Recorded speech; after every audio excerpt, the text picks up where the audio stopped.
Bienvenue dans votre rubrique Point du jour sur Rio Plus. Un conseil interministériel se tient ce jeudi sur la prévention et la gestion des inondations. Présidé par le Premier ministre Ousmane Sonko, la gestion des inondations va être traitée suite à l'annonce de fortes pluies cette année. Le fils de l'ancien Premier ministre Idrissa Seck, Abdoulaye Seck, a été arrêté pour trafic international de drogue présumé en même temps que 7 autres personnes. Les mises en cause sont en garde à vue dans les locaux de l'Office central de la répression du trafic illicite des stupéfiants Orcotis à Dakar. Abdoulaye Seck et Si sont tombés mardi dernier à Keur Aïb dans la région de Kaolack alors qu'ils détenaient, d'après les enquêteurs, 18 kg de cocaïne. Notamment, les éléments de l'Orcotis de Dakar ont été appuyés par leurs pairs de Kaolack et de Mbour, souligne la source, qui ajoute que ces derniers ont exploité une information faisant état d'un vaste réseau de trafic international de drogue entrepris par une bande de 8 malfaiteurs dont le cerveau serait le fils de Idrissa Seck.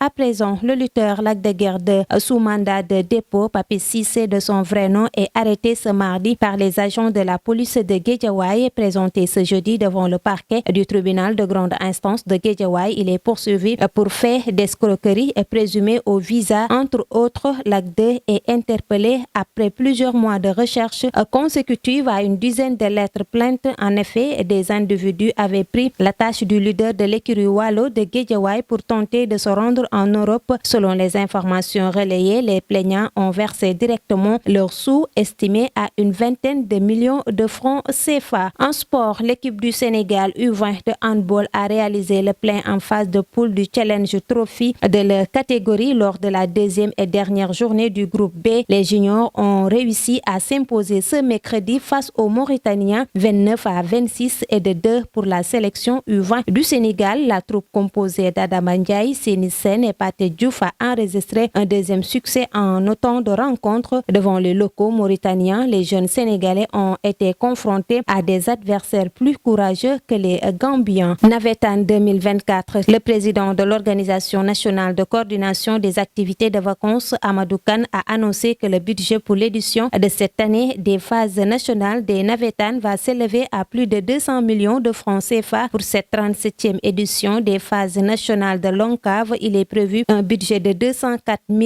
65 000 francs CFA, a-t-il déclaré lors d'une réunion du comité régional de développement. Le thème choisi pour cette édition est les ASC, socle du développement économique et social. À noter que ce budget va couvrir les activités sportives, culturelles et scientifiques ainsi que la restauration, le transport des délégations, les frais des officiels, des agents de sécurité et l'hébergement des délégations. Il sera financé à 70% par les collectivités territoriales, le reste étant pris en charge par l'ONCAV. Et puis, l'équipe nationale U20 féminine du Sénégal connaît désormais ses 3 adversaires pour la phase finale du tournoi IFAO-A qui se tiendra du 20 au 30 mai prochain. En regroupement depuis quelques semaines, l'équipe nationale féminine du Sénégal, tenante du titre, a découvert ce mercredi 15 mai ses 3 adversaires pour la phase de poule du tournoi IFAO-A de la catégorie au stade de la Dior à Thiès. Les Sénégalais seront ainsi opposés à la Gambie, la Guinée-Bissau et le Mali dans le groupe A.